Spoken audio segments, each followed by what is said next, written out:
السلام عليكم واهلا بكم في حلقه جديده من AI for Graphics and Media Production وكورس الالستريتور. النهارده هنتكلم مع بعض عن البيزنس كورد. اتكلمنا عن البيزنس كورد قبل كده في الفوتوشوب بتفاصيله، واتكلمنا ازاي ان احنا بنعمله على الفوتوشوب، وازاي ان احنا نحط البيزنس كورد في الاخر على موكب، واتكلمنا عن حاجات كتير. طيب هنتكلم عليه برضه في الالستريتور بس بتفاصيل اكتر. هنشرح الحاجات النظري بشكل اقوى شويه، بحيث ان احنا نبقى فاهمين كل حاجه بنعملها ازاي، وازاي الكلام النظري بتاعنا ده احنا ممكن نيجي نطبقه على الالستريتور بشكل صح، وبعد كده نظبط دنيتنا. تعالوا يلا بينا نبدأ. لو جينا دلوقتي قلنا ان احنا عايزين نتكلم على البيزنس كورد. البيزنس كورد دلوقتي لو فكرنا ان احنا نعمل بيزنس كورد، ايه مقاساته؟ ايه المقاسات اللي انا ممكن اتكلم فيها في البيزنس كورد؟ والله انا عندي مقاسات كتير، بس احنا هنتكلم عن المقاسات المشهورة من المينيمم لحد الماكسيمم، ونشوف الدنيا بتاعتنا هتبقى ماشية ازاي. طيب لو جينا اتكلمنا في المينيمم كالبيزنس كورد، اللي احنا دلوقتي هنتكلم ان انت اقل حاجه مثلا ممكن حد يكون بيعملها بيكون 8 في 5. ده كده مقاس اقل حاجه بزنس كورد مثلا ممكن تتعمل. اقل من كده هيكون صغير قوي، مش هيكون تحس ان هو بزنس كورد، ما ينفعش يتوظف ان هو يكون كارت شخصي ان حد يروح مثلا ان هو يعمله او يديه لحد وهكذا.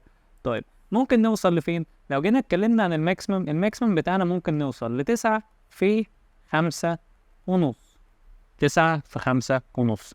طيب حلو الكلام ده، 9 في 5 ونص. بس المقاس ده برضه انت بتتكلم ان بيبقى طوله كبير قوي، لا برضه المقاس ما بيبقاش شكله حلو. طب ده كده المينيموم وده كده الماكسيموم، نعمل ايه؟ طب في النص في ايه؟ عادي بقى، انت ممكن تزود اي حاجه، يعني ممكن تيجي هنا تقول لي 8 ل 8 ونص في 5، او ممكن تيجي تقول لي لا انا عايزه 8 في 5 ونص. ممكن يجي حد يقول لي طيب انا عايزه 9 في 5. قشطة. وده أشهر مقاس، يعني أشهر مقاسين عموما أنا بشوفهم. الكلام ده طبعا عندنا في مصر وفي معظم المطابع مثلا اللي موجودة بيتكلم في المقاس الراندوم بتاعه، يا ده يا ده، بيتكلم مثلا في المقاسين دول. طب لو عملت ده هل ده غلط؟ لا عادي. لو عملت ده هل ده غلط؟ لا عادي. يعني أنت عندك السكة دي كلها أنت ممكن تعمل فيها اللي أنت عايزه، مفيش حاجة فيها غلط وحاجة فيها صح. بس دي كده مثلا الكلام اللي إحنا بنتكلم عليه. يبقى لو كسايزز يبقى أنت كده عندك ده مينيمم وعندك ده كده ماكسيمم. طيب التسعة في 5 ونص ده ليه ما روحلوش؟ دلوقتي انت لازم تفكر في حاجه، او لازم لما انت تيجي تفكر تكبر اي بيزنس كورد او تصغره، انت لازم تفكر في حاجه مهمه. ايه البيزنس كورد ده؟ ان انا لو خدته هيبتدي ان هو يتحط مثلا في المحفظه، او حد هياخده منك يوظفه في كراته او هكذا. فما ينفعش ان البيزنس كورد بتاعك يكون كبير قوي بحيث ان هو ما يقدرش ان هو يتوظف على حاجه زي دي ان هو يتحط فيها. فبالتالي انت لو عملت كده لا ابقى انا كده بوظت الدنيا بتاعتي كلها، لا مش ده المطلوب. انا المفروض ان الدنيا بتاعتي، ان البيزنس كارد بتاعي بيكون متوظف، ان الدنيا تبقى سلسه، الدنيا تبقى سهله، ان لو حد اخد البيزنس كارد يقدر ان هو يحط معاه في المحفظه او في الكراته او ايا كان ايه الحاجه، بحيث يبقى البيزنس كارد بتاعي معاه على طول لو هو هيحتاج ان هو يتواصل معاه وهكذا. الا في حاله بقى ان انا كبرت المقاس او حصل عندي اي ايشو، فبالتالي اديت له البيزنس كارد ما عرفش ان هو يحطه في المحفظه او الكراته او كذلك، يبقى انت خلاص حصل عندك ايشو ان الراجل ده مش هياخد البيزنس كارد بتاعك ولا هيبتدي ان هو يشتغل بيه، فبالتالي خلاص البيزنس كارد ملوش لازمه. فده الديفول اللي احنا بنفكر فيه لازم لما نيجي نفكر ان نعمل البيزنس كود. فكده لو انا اتكلمت معاك بالمقاسات، وطبعا يا جماعه الكلام ده كله انا بتكلم في المقاس بالسنتيمتر. طب حد قال لي انا بشتغل بالمليمتر، تمام. حد قال لي انا بشتغل بالانشز، تمام. زي ما انت عايز، يعني انت عندك الاوبشنز كلها ممكن تعمل بيها اللي انت عايزه. ده كده من ناحيه السايز بتاعتنا لو احنا هنتكلم عن البيزنس كود. طيب جميل. نخش بقى احنا ازاي نتعامل مع البيزنس كورد اصلا. تعالى كده نشوف. لو احنا كده اتكلمنا عن البيزنس كورد دلوقتي، لو احنا مثلا هنشتغل على البيزنس كورد ده كده البيزنس كورد بتاعي. مثلا لو انا بتكلم ان انا هشتغل على مقاس 9 في 5، يبقى ادي ده 9 وادي ده كده 5. طب انا دلوقتي مثلا لو بتكلم على البيزنس كورد بتاعي ده، المفروض ان انا ابتدي ان انا اتكلم الدنيا بتاعتي اوزعها ازاي. يعني ايه الدنيا بتاعتي اوزعها ازاي؟ يعني انت دلوقتي لو عندك مثلا لوجو، هتحط اللوجو هنا. طب مثلا اسم، هتحط الاسم هنا. طب في كيو ار كود، هتحط الكيو ار كود هنا. في ناس كتير بتلاقيها بتبقى عامله ديزاين وبترمي الحاجات بتاعتها على الكورنر هنا او الكورنر هنا، وبيقول لك الشكل ده بالنسبه لي حلو وهكذا. طيب هو كشيب ممكن انت تبقى شايفه حلو في الاول، في حاله ان انت لسه ما دخلتش في ليفل البروفيشناليتي. بس لو الحاجه دي اتطبقت واتطبقت على ارض الواقع، انت ممكن على السكرين تبقى شايف ان هو روش وجامد، لكن لما بيتطبق على ارض الواقع ما بيكونش الشكل ده الصح، او دي الحاجه الصح اللي انت تعملها. فعلى الاوبشن اللي احنا قدامنا ده، لا احنا كده بنعمل حاجه غلط. كده السكه بتاعتي دي مش هتنفع. المنظر ده بالنسبه لي غلط. ما ينفعش ان انا ابقى رامي اي حاجه كده عندي في الطرف. لازم ان انا اكون موظف الدنيا بتاعتي بسيستم. طب ايه السيستم؟ تعال نشوفه كده. طيب اي بيزنس كارد افكر ان انا اعمله وابتدي ان انا اتعامل معاه. طيب دلوقتي مثلا البيزنس كارد بتاعي ده هعمل السايز بتاعه مثلا كده. تعالوا نوسع الدنيا شويه. ده كده البيزنس كارد بتاعي ده الاساسي اللي قلنا مقاسه 9 في 5، وقلنا ان احنا هنبتدي ان احنا نتعامل معاه. ازاي ان احنا نتعامل معاه؟ بسيب حاجه اسمها مارجن او اسمها بليد او اسمها مساحات لونيه، لو بكلمه السوق ان هو يقول لك احنا بنسيب مساحات لونيه في الديزاين بتاعنا، فدي الحاجه بتكون مساحه الامان بتاعتنا. مش فاهم ايه دي؟ تعالى بس نشوف اساميها. احنا قلنا مارجن او بليد او مساحات لونيه، ده كده المقاس بتاعنا الثابت اللي هو 9 في 5. طب انا اجي هنا بقى اوزع اللوجات وهكذا؟ لا، ده الكلام اللي هنا انا قلت اللي انا مش هعمله. امال ايه؟ هسيب المارجن او البليد بتاعتي دي. طب هسيبها ازاي؟ نفترض ان انا هنا مثلا هاجي هعمل فريم تاني جوه. ايه الفريم التاني اللي جوه ده؟ الفريم ده المارجن او البليد بتاعي. مش فاهم يعني. دلوقتي لو انا جيت مثلا كلمتك على البيزنس كارد اللي قدامنا ده، حلو الكلام، حلو الكلام. بص بقى يا باشا، البيزنس كارد اللي قدامنا ده اللون البينك اللي انا هشتغل بيه ده، دلوقتي لما هتيجي تفكر ان انت توظف ديزاين على البيزنس كارد كديزاين، انا ما بتكلمش عن انفورميشن او اللوجو او الحاجه اللي هتتحط، كديزاين. شايف بقى كل المساحه اللي انا بشخبط عليها دي اللي هي مساحه البيزنس كارد نفسه؟ المساحه دي كلها، كل المساحه دي انت بتملاها ديزاين. يعني ايه؟ يعني انا دلوقتي مقاس 9 في 5 ده انا بشتغل عليه كله فول ديزاين. حلو؟ يبقى الديزاين بتاعي كله بشتغله على البيج بتاعتي دي. امال انا عملت المارجن والبليد ليه؟ امال انت بتتكلم في ايه؟ ما دام المساحه دي كلها انا هشتغل عليها ديزاين، امال انا عامل مارجن او البليد ليه؟ المارجن او البليد هي المساحه اللي انا عملتها دي، اللي هو المنظر اللي كان عندك ده المارجن او البليد، دي اللي انا كنت شغال عليه. طب دي انا بعملها ليه بقى؟ عشان الانفو بتاعتي تبقى جواها. يعني ايه الانفو بتاعتي تبقى جواها؟ انا اتكلمت معاك كانفو، انا اتكلمت معاك كديزاين، كده كده المساحه بتاعتي 9 في 5 دي كلها هتتملى ديزاين، لكن الانفورميشن الحاجات الاساسيه بتاعتي اللي موجوده في البيزنس كارد هتتحط جوه المارجن دي. يبقى دي كده الحاجه المين، الحاجه الاساسيه هي اللي هتتحط جوه هنا. طيب اشمعنى؟ دلوقتي نفترض البيزنس كارد بتاعك ده هو بيطبع بيزنس كارد واحد. يعني ايه؟ يعني انت دلوقتي لما مثلا تيجي تفكر ان انت تشوف اي حد، تفتكر ان في حد بيطبع ورقه صغيره قوي مساحتها 9 في 5 كده؟ لا ما اظنش. امال بيعملوا ايه؟ تبقى في بيبر كبيره كده. البيبر دي بتكون متقسمه مربعات كتير. ايه المربعات كتير دي؟ المربعات كتير دي هي البيزنس كارد. حلو الكلام.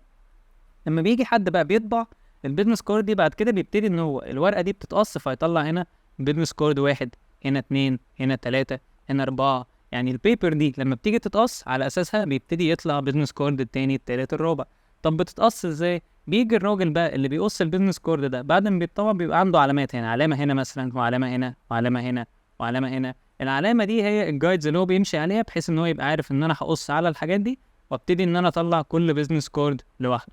طيب حلو الكلام ده. طب لو الراجل ما جاش قص على العلامه دي بالظبط، جاء يمين شويه او جاء شمال شويه، هنا او هنا، لو هنا في لوجو او هنا في اسم، مش الحاجه دي هيبقى في ريسك ان هي تتقص؟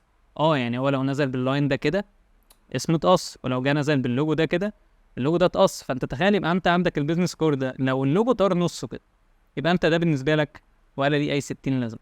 طب انت لو كاتب اسمك هنا برضه والاسم ده طار نصه كده، يبقى انت مثلا انا كاتب كده عمرو مثلا، تلاقي انا مره واحده ايه، ما بقتش عمرو، انا مره واحده بقيت ايه، مير.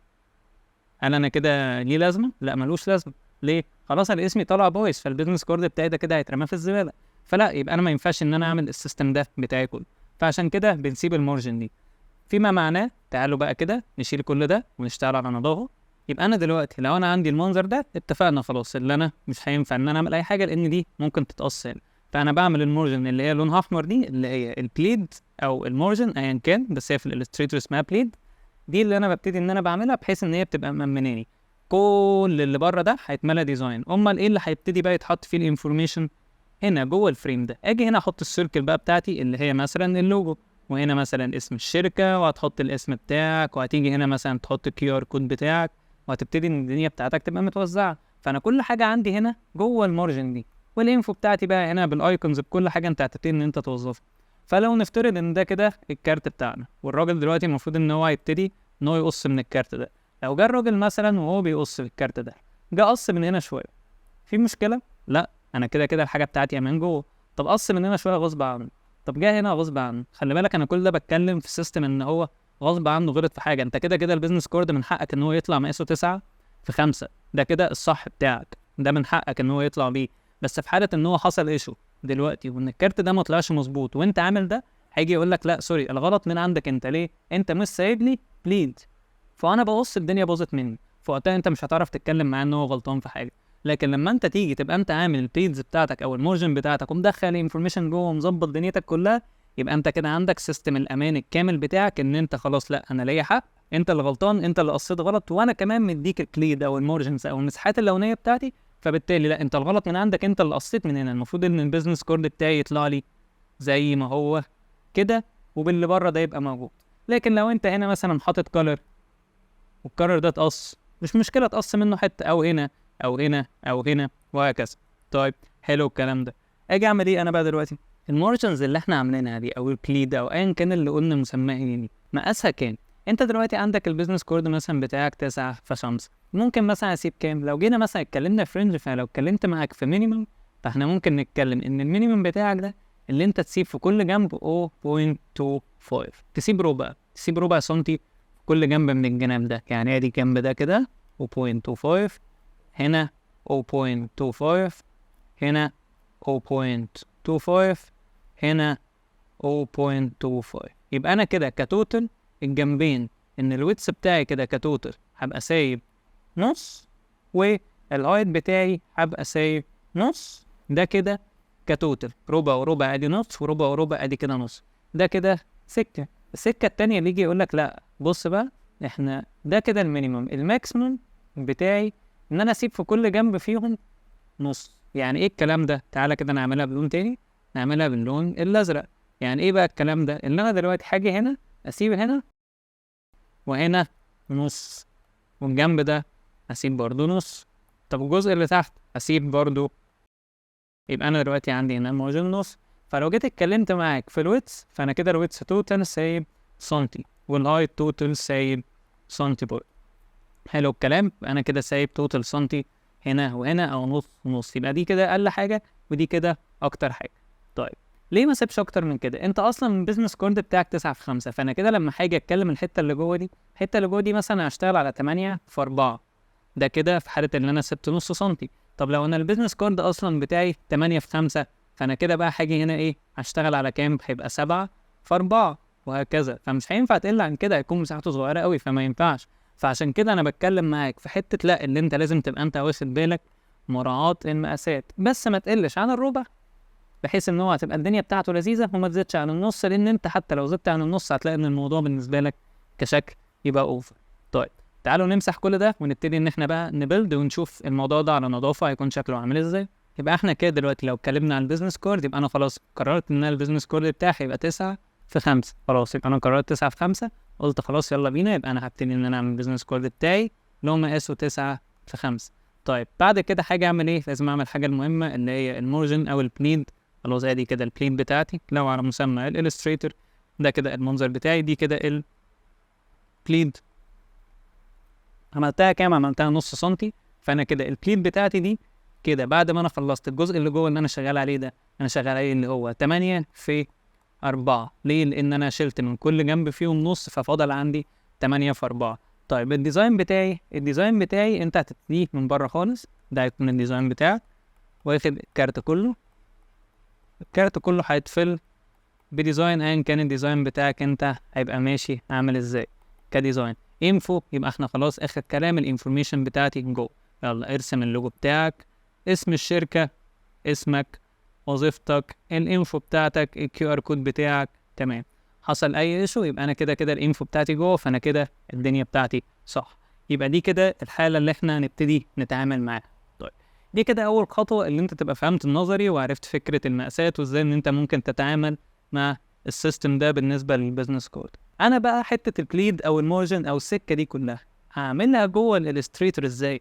دي القصة اللي احنا اصلا عايزين نعرفها. يعني ايه الفكرة اللي ممكن تخليني ان انا اتعامل ان انا ابتدي ستارت الكارت بتاعي بقى، وان انا اعمله يكون ببليد، وان انا ابقى سايب المسافات دي كلها وهكذا. دي حاجه. تاني حاجه في الفوتوشوب البيزنس كورد بتاعي، ان انا لما كنت عايز ان انا اعمله وش وظهر، كنت ببقى محتاج ان انا اعمل فايلين فوتوشوب، او ان انا في فايل واحد ابقى اعمل وش وظهر مع بعض، بس كل واحد فيهم في جروب. كانت الطريقه بتاعتها غلسه. هل الالستريتور مطلع حل تاني اسهل في البيزنس كورد بحيث ان انا اقدر ان انا اتعامل في السكه دي؟ طيب تعالوا نشوف دلوقتي الالستريتور هنتعامل مع الموضوع ازاي. بس خلينا فاكرين المسميات، بليد او مارجن. تمام. تمام زي الفل. طيب انا فتحت حاليا اهو الالستريتور، هبتدي ان انا اعمل نيو فايل. اول حاجه لما هاجي اعمل نيو فايل، عندك هنا اسم الفايل بتاعه، هنا الدنيا بتاعتي 9 في 5، ده كده مقاس الكارت اللي انا هشتغل عليه، ومختار ان انا سنتيمتر. طيب حلو الكلام. دلوقتي كده احنا عندنا ارت بورد. ايه الارت بورد دي الصفحه اللي انا بشتغل عليها. طب مكتوب جنبها 1، يعني انا كده ممكن اعمل الكارت وش. طب انا لو عايز اعمل الكارت وش وظهر، طب ما لو عملت 2، ايه ده هيفتحها وش وظهر؟ تمام. طب بزنس كارد لازم تبقى الكارن مود بتاعك CMYK. ليه؟ عشان اي حاجه برينتنج لازم نتعامل مع CMYK. ليه؟ هسيب لكم في الاي فوق اللينك بتاع الحلقه بتاعه الكارز اللي اتكلمنا فيها عن التفاصيل دي كلها. طيب الريزوليوشن بتاعتي، فكره الراستر افكت بتاعتي اعملها ايه؟ اعملها 300. ليه؟ برضه هسيب لكم في الاي فوق الحلقه بتاعه الريزوليوشنز واتكلمنا عن التفاصيل كلها. بس بشكل سامبل احنا اتفقنا ان اي حاجه هيتعمل لها برينتنج وهنشوفها من قريب وعايزين الكواليتي بتاعتها تبقى عاليه، بنعملها 300. بس ثانيه يا عم، احنا في الستريتور صح؟ يعني احنا شغالين فيكتور صح؟ طب ايه الراستر افكت ده؟ ما انت افترض دلوقتي اللي انت شغال على بيزنس كارد وعايز تحط جواه صوره مثلا، عايز تتعامل مع صوره، الصوره اللي هتدخل دي هيتعامل معاها بكواليتي ايه؟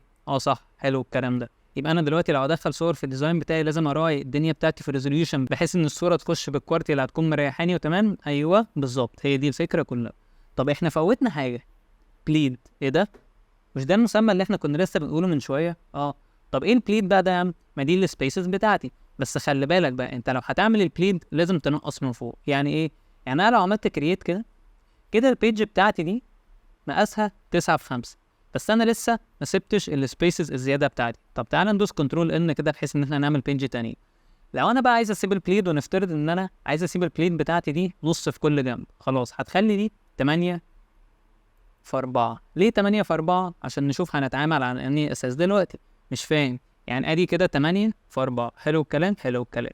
عشان لما اجي هنا اسيب نص في التوب من فوق واسيب نص في البوتوم، ايه ده؟ انت ازاي لما كتبت سماعات في كله بقى نص؟ ما انت خد بالك ان هنا في علامه اللينك، لو شلتها وانا خليت دي مثلا سنتي هتلاقي دي بس اللي بقت سنتي. فانت في حاله اللي انت عايز تخلي الدنيا كلها نسبه وتناسب بنسيب علامه اللينك دي عشان تسمع في كله.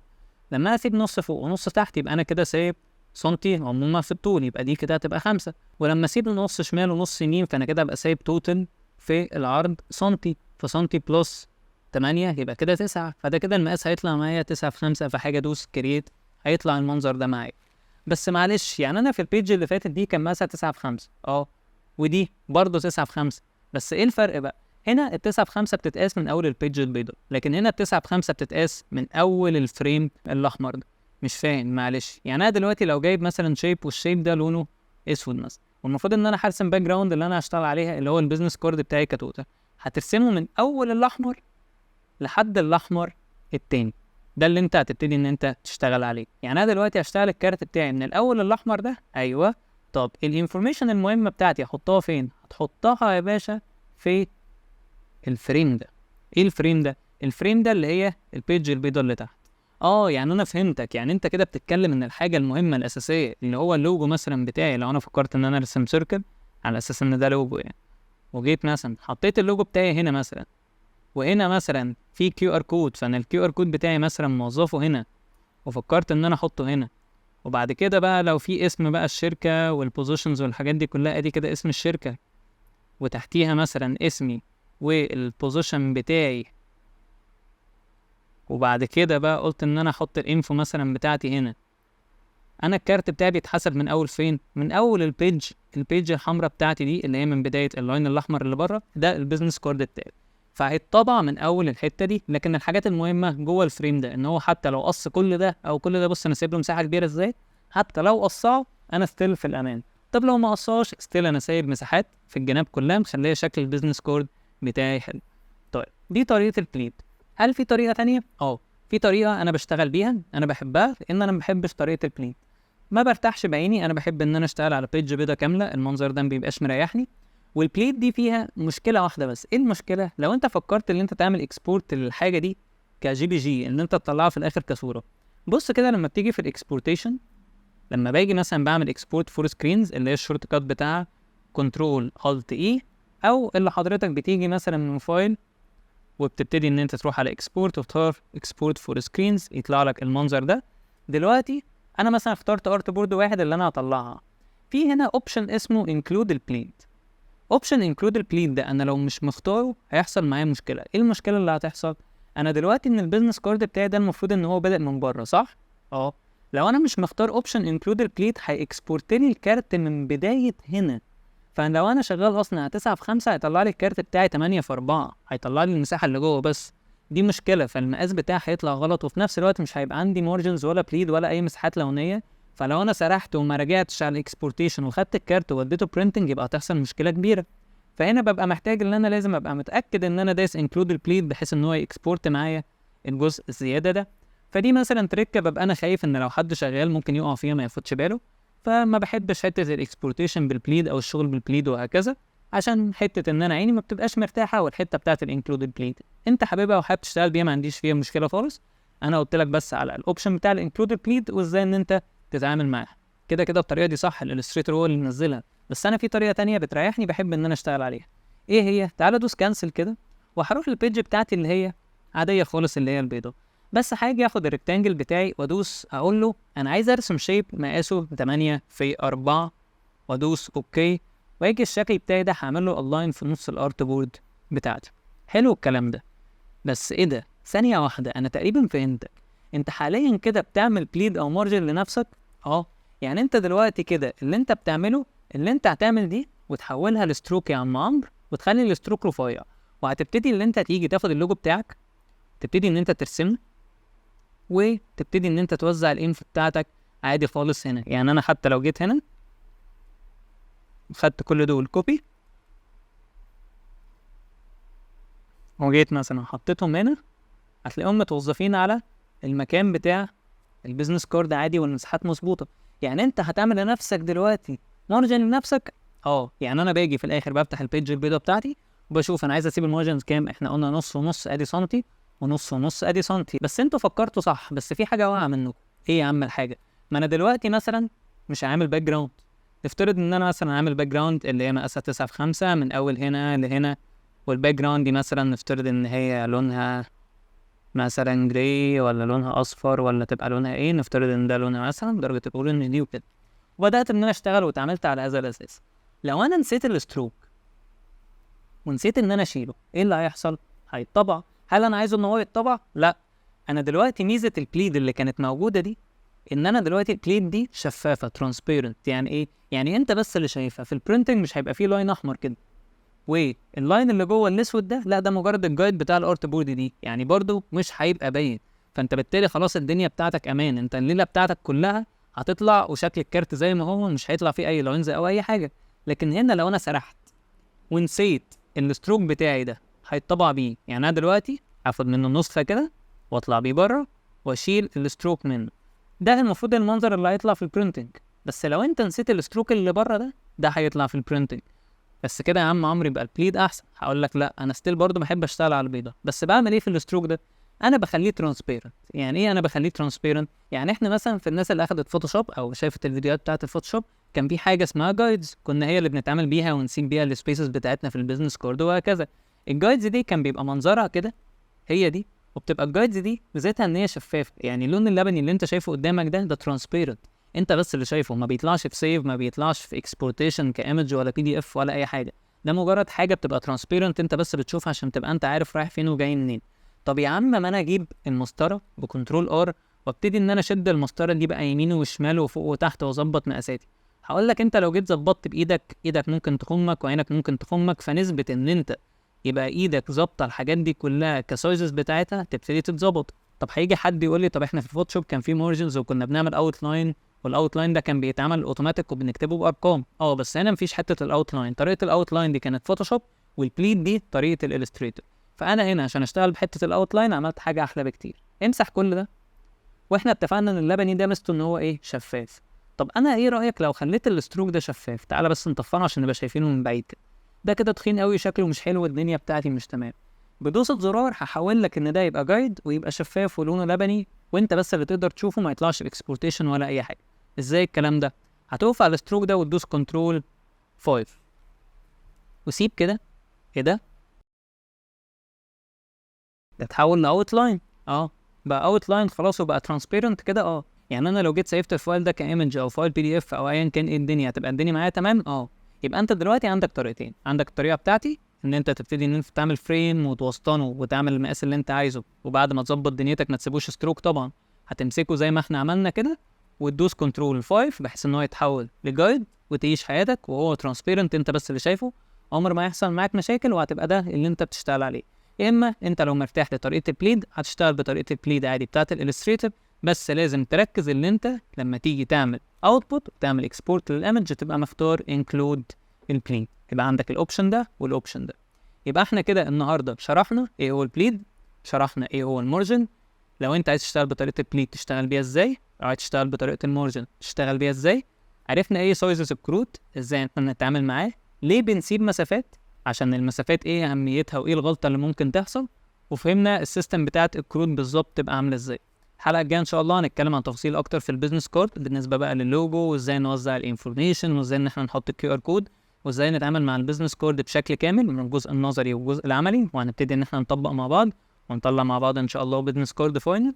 وبعد كده هنبتدي نشوف البيزنس كارد ده لو احنا خلصناه فكرنا ان احنا نفسنا اللي ندخل البيزنس كارد ده اوبريشن برينتنج ونطبعه على ارض الواقع، نشوف هنبتدي ان احنا نتعامل مع البيزنس كارد ازاي ونجهزه للطباعه بحيث ان هو يطلع من غير اي مشاكل. اتمنى تكون الحلقه عجبتكم، استنيكم في حلقات جايه كتير، ما تنسوش تعملوا لايك وشير وسبسكرايب وترنوا الجرس عشان كل ما ننزل حلقه جايه تجيلكم. لو حد عنده اي سؤال ممكن يسيبه لي في الكومنتات هرد عليه على طول ان شاء الله، ولو حد حابب ان هو يكلمني دايركت هتلاقوا لينك الانستجرام اكونت موجود تحت في الديسكربشن، وهتلاقوا لينك البيج ممكن تبعتوا لي في اي وقت هرد عليكم ان شاء الله. واتمنى انكم تكونوا استفدتوا بمعلومه جديده، والسلام عليكم.